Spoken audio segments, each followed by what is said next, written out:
सवाल करना चाहिए कि अल्लाह ने हमें क्यों बनाया। कोई रीजन होगा ना हमें बनाने का कि हमें बनाया क्यों है, हमारी दुनिया में लाया क्यों है। कुरान की एक आयत एकदम सिंपल, एकदम स्ट्रेट, इजी टू अंडरस्टैंड। क्या है वो आयत? उसका तर्जुमा ये है कि वो कहती कि अल्लाह ने जितने भी जिन है और जितने भी इंसान है उन्हें अपनी इबादत के लिए बनाया है। हाँ? अब फिर उसका खुलासा हमें रसूलुल्लाह सल्लल्लाहु अलैहि वसल्लम ने क्या दिया है कि इंसान दुनिया में हर उस चीज का फायदा भी ले सकता है, दुनिया की चीज का, और दुनिया में रहने के लिए जो जो असबाब है उसका भी इस्तेमाल कर सकता है, एज लॉन्ग एज हम इस्लाम को और उसकी शरीयत को जहन में रखें। इस दायरे में हम जो भी कर सकते हैं हम वो करें। अब जब बात आती है तो हमेशा बात आती है कि रिस्ट्रिक्शंस, अल्लाह की तरफ से रिस्ट्रिक्शंस क्या है। उस दिन मैं एक चीज पढ़ रही थी और बस मैंने कहा ये कितनी सही बात है। जब बात आती है कहती है चलो अल्लाह ने इस चीज को हराम कर दिया। अब आप ड्रिंक की बात हो, है ना, अल्लाह ने किस ड्रिंक को हराम किया? शराब को हराम किया है। अब आप सोचिए शराब के अलावा कितनी चीजें हैं जो आप पी सकते हो, हजारों चीजें हैं जो आप पी सकते हो, लेकिन हराम क्या किया है? सिर्फ एक ही चीज। और जब हाईलाइट होती है तो एक ही चीज की इतनी हाईलाइट होती है, ये हराम वो हराम वो हराम, तो हर कोई ये कहता है अरे तुम्हारे में तो ये भी हराम है ये भी हराम है। लेकिन जब आप उसका खुलासा करो और पढ़ो तो लगता है नहीं, अल्लाह ने तो पीने के लिए हजारों लाखों चीज बनाई है एक तरीके से, लेकिन हराम तो सिर्फ एक ही चीज रखी है। कितना आसान। अब खाने के लिए देखो, हराम क्या? एक ही चीज, बाकी हलाल हमारे लिए ज्यादा चीजें हैं कंपेयर टू हराम। तो अल्लाह सुब्हानहू व तआला ने हमें दिया ज्यादा है, रिस्ट्रिक्शंस बहुत कम चीज पे है। तो इस्लामिक जो लाइफ है ना वो बहुत इजी है। अब डिपेंड करता है कि आप उस लाइफ को कैसे सोचते हो। अगर आप उस चीज को बोझ समझोगे तो ये आपको बोझ ही लगेगा। अगर इस चीज को आप लाइफ समझोगे, आप सोचोगे नहीं ये तो कितना आसान है। अब पहले मुझे लगता था कि जब मुझे चेंज का टाइम था, मुझे लगता था क्योंकि मेरे पास सही दावत नहीं आई थी, मैं सही इस्लाम समझ नहीं पाई थी, तो जो भी मैं ऊपर ऊपर देखती थी मुझे लगता था बाप रे, जब चेंज हो रही थी मुझे लगता था ये भी नहीं कर पाऊंगी, अब ये भी नहीं हो पाएगा, ये भी नहीं कर सकते। अरे नहीं, मतलब मौलवियों से कौन शादी करेगा, वो तो मतलब कुछ भी लाइफ ही खत्म मौलवी से शादी करने के बाद।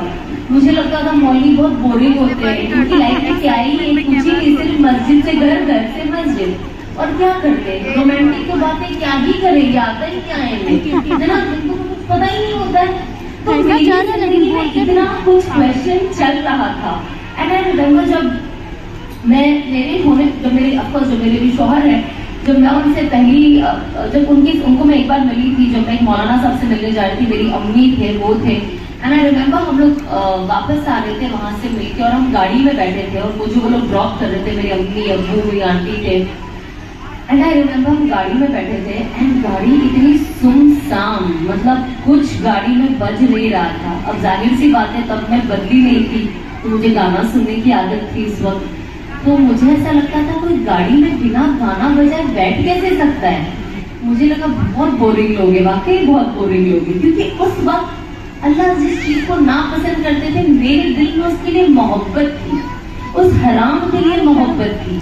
देखो जब तक आप गंदी चीजों के लिए सिर्फ नहीं करना इज नॉट इम्पोर्टेंट, नहीं करने के साथ आपको अपने दिल में उस चीज के लिए नफरत पैदा करनी है।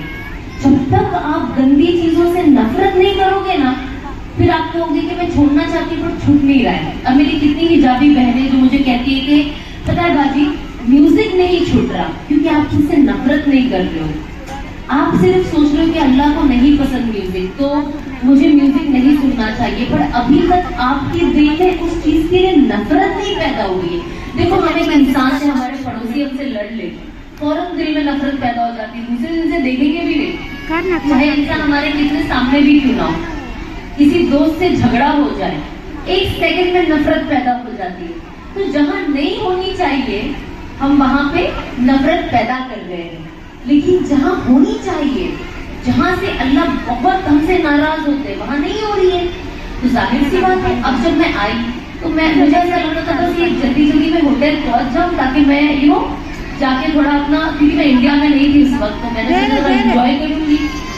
अब जब मैं उस वक्त को सोचती हूँ तो मुझे इतनी हंसी आती है, क्योंकि जब मैं 2020 में अपने आप के अंदर तब्दीली लाई, तो मेरी जिंदगी में जो सबसे पहली तब्दीली आई थी वो थी कि मैं आज के बाद टीवी कभी नहीं देखूंगी। जो रमजान का चांद रात था, तो मैंने, मेरी मम्मी की बेडरूम में भी टीवी होती थी, हॉल में टीवी होती थी, सब लोग टीवी देखते थे, सीरियल, अजान के टाइम पे म्यूट कर दो, अजान खत्म वापस से ऑन कर दो, है ना, नमाज का कोई फटाफट पढ़ लो। ज्यादा ध्यान जो टीवी में म्यूट पे भी चल रहा है उस पे होता था। अजान का जवाब नहीं दिया जाता था, क्योंकि पता ही नहीं था, अहमियत ही नहीं थी, हमें अजान का तर्जुमा ही नहीं पता है। जिस दिन हम अजान का तर्जुमा जान लेंगे और उसे रिपीट करने के सवाब पता चल जाए इंसान को, इंसान कहेगा कि आज यहाँ पे अगर 10 अजान भी होगी ना ईशा की, सबका जवाब दूंगी मैं। ये क्यों? क्योंकि हमें पता ही नहीं है। तो जब ये चीज आप जानोगे तब आपको इससे मोहब्बत होगी। एंड आई रिमेम्बर, जब मैं वापस आई और जब मैं अब उस बात को सोचती हूँ, तो जैसे अगर लॉकडाउन में मैंने टीवी बंद कर दिया, मैंने कहा आज के बाद कभी नहीं देखूंगी टीवी। उसके बाद वो एक चीज में, जो मेरा पहला स्टेप था चांद रात में, मैंने देखा मेरे वक्त में कितनी बरकत आ गई।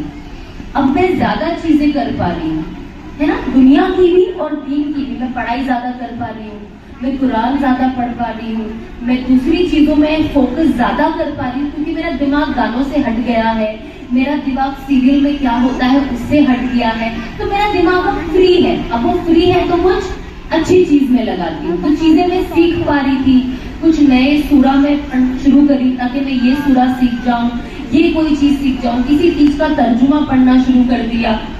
उसके बाद जैसे जैसे वक्त जाते गया, मैंने डिसाइड किया, उस वक्त क्योंकि चीजें बाहर नहीं थी, तब तक हिजाब नहीं लिया था, रमजान ही था, मैंने डिसाइड किया कि आज के बाद मैं किसी नामहरम से बात नहीं करूंगी जब तक मेरा निकाह नहीं हो जाता, है ना। अब वो तो नहीं पता था कि इतनी जल्दी हो जाएगा लॉकडाउन के बाद, तो तब मैंने डिसाइड किया था कि अब किसी से बात नहीं करूंगी। वो मेरा सेकंड स्टेप था। थर्ड स्टेप, क्योंकि उस वक्त मेरी यौम विलादत का वक्त आ रहा था, तो मेरे कुछ फ्रेंड्स जिन्हें आदत है रात के 12 बजे घर आ जाने की, वो उस रात टपक पड़े रात के 12 बजे। और जब मैंने उनको देखा तो मैं सोची ये लोग क्यों आए हैं, लेकिन अंदर सोची कि इन्हें तो पता ही नहीं है ना कि मेरे अंदर अभी क्या हो रहा है और क्या बदलाव आ रहा है। मुझे किसी को बताना भी नहीं था उस वक्त। तो मैंने सोचा ठीक है, आ जाओ, ये आखिरी साल है, अगले साल से तुम कोई यहाँ दिखने नहीं वाले हो और ना ही ऐसी कोई यौम विलादत होने वाली है, कोई बर्थडे सेलिब्रेट, क्योंकि तब तक मैं समझ चुकी थी कि बर्थडे सेलिब्रेट करना भी हराम है और उसके अलावा ये एक शैतानी रिचुअल है जो किया जाता है। उसी साल मैंने डिसाइड कर लिया था कि आज से मैं अपना कभी बर्थडे सेलिब्रेट नहीं करूंगी, कभी केक नहीं कटेगा, कभी हमारे घर में अभी किसका बर्थडे कब होता है किसे नहीं पता। मेरे ससुराल में भी मुझे आज तक नहीं पता है कि किसका बर्थडे हो रहा है, और ना ही मैंने आज तक इन 4 सालों में केक देखा है कि भाई किसका बर्थडे घर में ही काट के खा लो। तो बात सिर्फ कैमरा पे आने की या पोस्ट करने की नहीं है, बात है जब तक आप घर का माहौल दीनी नहीं बनाओगे, दीन अंदर नहीं उतरेगा। घर में जब तक रोज तालीम नहीं होगी, दीन नहीं उतरेगा। देखिए हम हर चीज भूल जाते हैं, तो तालीम एवरीडे होना इज वेरी इंपॉर्टेंट। ये आप लोग अपने ना लिस्ट में लिख दो कि रात को ईशा के बाद आपने खाना खा लिया, 10 साढ़े 10 बजे का वक्त आप तय कर लीजिए। हम सब बॉम्बे में रहने वाले लोग हैं, गुमराह में, जो जितने लोग बॉम्बे साइड है, हम सबको लेट सोने की आदत है। कोई यहाँ पे 9 बजे सोने वाला नहीं, जिसमें गुजरात वालों की बात कर रही हूँ। हमारे यहाँ तो 10 बजे सब खत्म। अब लगता है क्या करूँ, कितना ही टाइम है यहाँ पे। तो बॉम्बे में वैसा सिचुएशन नहीं है। तो यहाँ पे आप 10:30 बजे अम्मी है, अब्बू है, पूरी फैमिली घर में जमा हो जाओ, आप फजाइल अमाल खोले, आप एक रिवाज उसके अंदर जो है पढ़े, उसके बाद उसका खुलासा करें, अपने बच्चों को बताएं। देखिए जब तक ये तालीम घर में रोज नहीं होगी ना, इंसान जब ये होती है ना, तो एक इंसान जज्बात के साथ सोता है और जब वो उठता है तो वो जज्बात के साथ उठता है। इसीलिए अल्लाह ने उठते बराबर आपके ऊपर फजर नमाज रखी है। अब वो कितने जल्दी है, अंधेरे में, सुबह में, है ना, सनराइज भी नहीं होता है। तो इंसान फिर उस जोश के साथ उठता है कि अब अल्लाह का नाम लेके उठे हैं, तो जाहिर सी बात है अंदर करने का और अल्लाह के रास्ते पे चलने का एक जज्बा होता है। तो जब तक वो चीज हमारी जिंदगी में नहीं आएगी, जज्बा आना इज वेरी वेरी डिफिकल्ट। अब बहुत सारे लोग ये भी कहते हैं कि हम सब दुआ, I'm sure यहाँ पे जितने भी लोग हैं, इंक्लूडिंग मैं हर वक्त दुआ करती हूँ, अल्लाह तू मुझे हिदायत दे, अल्लाह तू मुझे हिदायत दे, मुझे सिरातुल मुस्तकीम के रास्ते पे रख।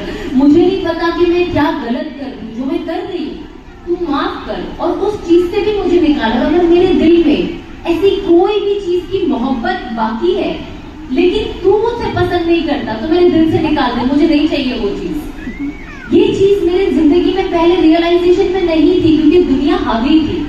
लेकिन जब आज भी दुनिया में अच्छे से एंजॉय कर ही रही हूँ, दीन के साथ बहुत मजा आता है। पहले जो जगह पे मैं घूमने फिरने जाया करती थी बिना हिजाब पहने, नॉर्मल कपड़ा पहने, आज भी मैं वही जगह जा रही हूँ, बल्कि और इज्जत से जा रही हूँ। मुझे ऐसा लगता है जो जितनी लेडीज वुमेन एम्पावरमेंट की जो बात करती है ना कि औरतें ये कर सकती है, वो कर सकती है, तो मुझे ऐसा लगता है कि मेरी जिंदगी में तो कोई चीज का फर्क नहीं पड़ा। हाँ, जहाँ पे मुझे लगता है मुझे ये सब जगहों में नहीं जाना है, मैं नहीं जाती हूँ। मैं ये नहीं कहूंगी कि मेरी जर्नी बहुत ईजी थी, मुश्किल थी, सारे दोस्त छूट गए, सिंपल। ये हुआ है मेरे साथ। जितने भी मेरे फ्रेंड्स थे सब, मुझे नहीं पता वो लोग किधर है, कोई भी नहीं है मेरी जिंदगी में पुराने। एक दो होएंगे मुश्किल से और लेकिन बहुत प्यार दिखाते थे, वो मुझे मैसेज भी नहीं करते।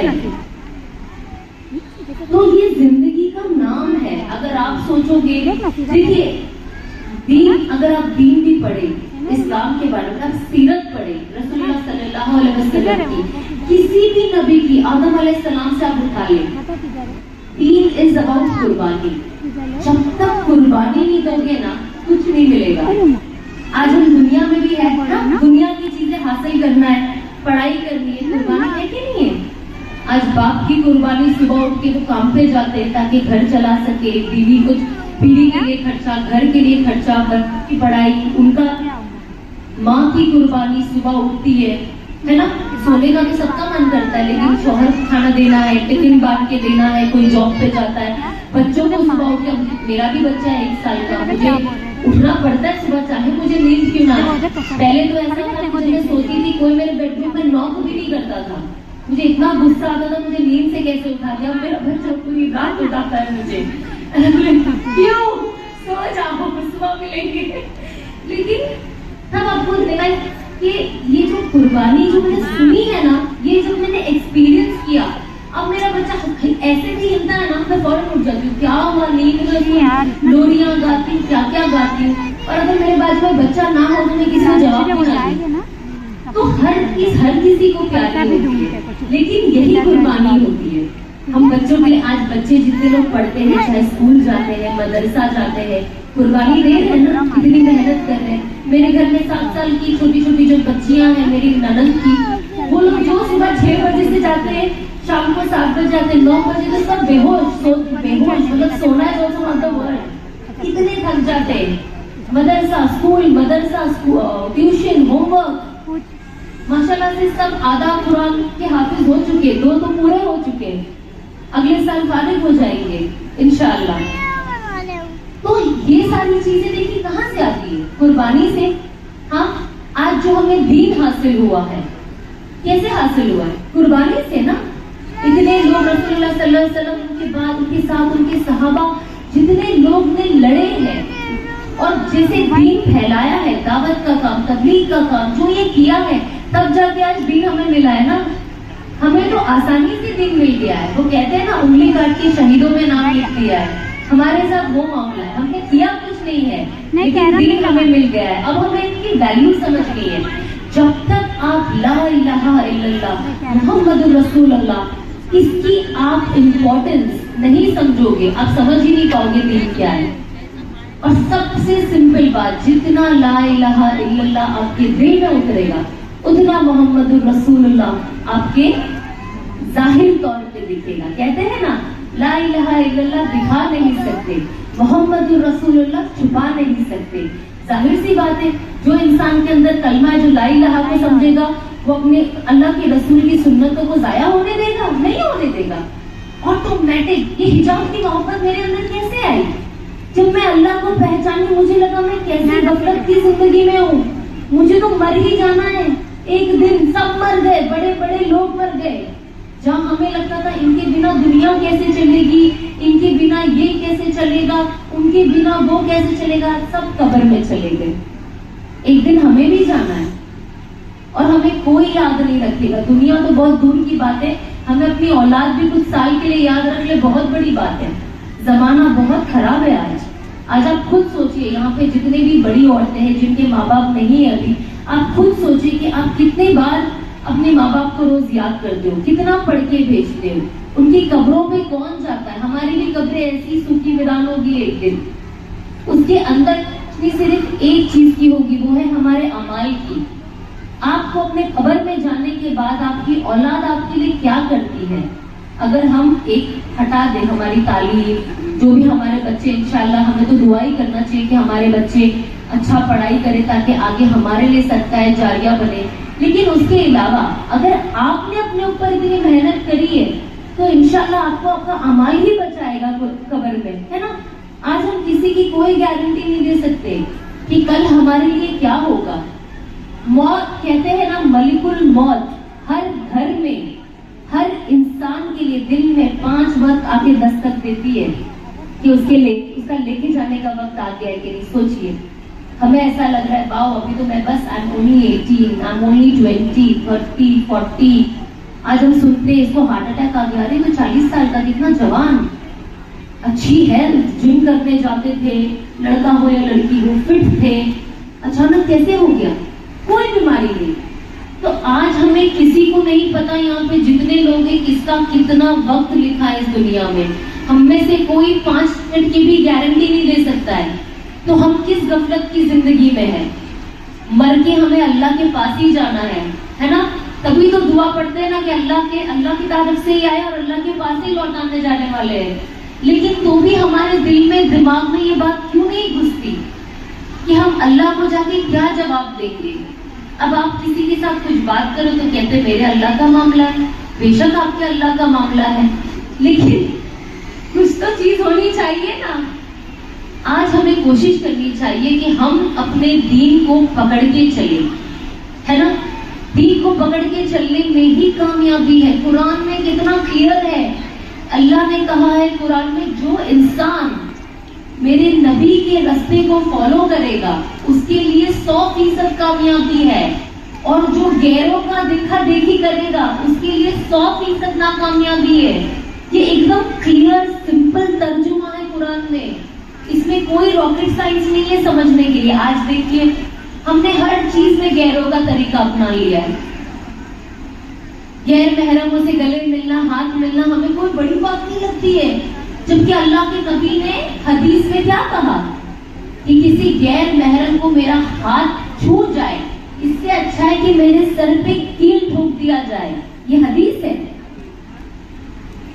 कि इससे अच्छा मेरे सर पे कील ठोक दिया जाए, सिर्फ ऐसा नॉर्मल हाथ लग जाना भी। तो आप सोचिए कितनी बड़ी बात है ये। आज हमको जरा सा लग जाए, जरा सा जल जाए, हम उस हाथ को ऐसे लेकर बैठेंगे। और ये चीज आपके साथ कब्र में बार बार बार बार होते रहेगी। कयामत के दिन जब अल्लाह हमारे लिए अच्छे फैसले करे, पर अच्छे फैसले अच्छे अमाल से आते। अल्लाह ने कुरान में क्या कहा है कि मैं इंसाफ पसंद करता हूँ। दुनिया में भी अल्लाह ने क्या कहा है, अगर जुल्म करने वाला गैर ईमान वाला हो, क्या कहा है, जुल्म करने वाला अगर ईमान वाला हो, मुसलमान हो, और जिसपे जुल्म हो रहा है वो गैर ईमान वाला हो, तो अल्लाह किसका साथ देगा? गैर ईमान वाले का। ये नहीं देखेगा मेरा मुस्लिम है तो मैं इनका साथ दूंगा। अल्लाह ने इतना क्लियर बताया है कि अल्लाह कभी जालिम का साथ नहीं देता, है ना। बाकी तो जो जन्नत है, जिसके दिल में कलमा है, जन्नत उसी के लिए। बाकी जो जिनके दिल कलमा नहीं है, ये दुनिया उनके लिए है। तो हमारे लिए वो कोई कंपटीशन नहीं होना चाहिए। अल्लाह ने कहा है ना कि अगर वो चाहते तो इनके घर सोने चांदी के बना देते, लेकिन जो ईमान वाले होते उनका ईमान और कमजोर हो जाता, इसीलिए अल्लाह ने इस चीज को रोक दिया। तो हमारे लिए ये सारी चीज कितनी बड़ी चीजें हैं कि हम इस चीज को समझे, हम समझे कि हम मुसलमान हैं, है ना। आज हम ऐसे इवेंट्स रखते हैं, आज हम तालीम की इतनी बात करते हैं, बहुत बार हम कितना अटेंड भी करते हैं, पर हम सुनना कितना चाहते हैं, हम इसमें से अमल कितने चीजों पे करना चाहते हैं, वो मैटर करता है। आज आप लोग सब यहाँ पे आए हो, आप लोग नियत करो कि मेरा यहाँ आना सिर्फ मेरी हाजिरी लगाना नहीं है, मैं वाकई कुछ सीखना चाहती हूँ, मैं वाकई यहाँ से कोई अच्छी चीज लेके जाना चाहती हूँ, मैं वाकई अपनी जिंदगी बदलना चाहती हूँ। जब तक आप अपने अंदर ये चीज नहीं डालोगे, कोई इंसान आपको नहीं बदल सकता, जब तक आप खुद नहीं बदलो। हम अल्लाह से मांगते अल्लाह में हिदायत दे, हिदायत दे। अल्लाह सुब्हानहू व तआला तो कहते हैं मैं तो सबको हिदायत दूंगा। आप कुर्बानी तो दें, आप मेहनत तो करें।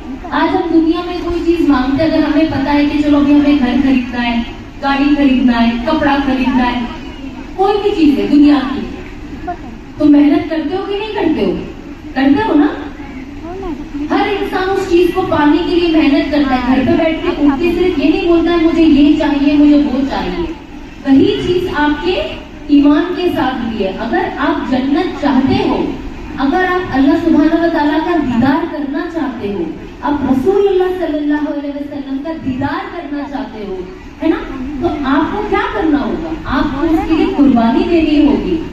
अब जैसे मैंने कहा कि अल्लाह सुब्हानहू व तआला क्या करते हैं कि अल्लाह कहते हैं कि मैं फेयर हूँ, मैं इंसाफ पसंद करता हूँ। अब वही चीज एक छोटे से एग्जाम्पल में उन्होंने क्या बताया कुरान में कि एक भेड़िया जिसके सर पे सींग नहीं है और एक दूसरा भेड़िया जिसके सर पे 2 सींग है, अब उसने उसको मार दिया। देखिए जानवरों के लिए तो कोई जन्नत जहन्नम है नहीं, है ना। तो जिसने उसको सिंह मारा, अल्लाह सुब्हानहू व तआला वो दोनों जानवर को कयामत के दिन खड़ा करेंगे, और जिसके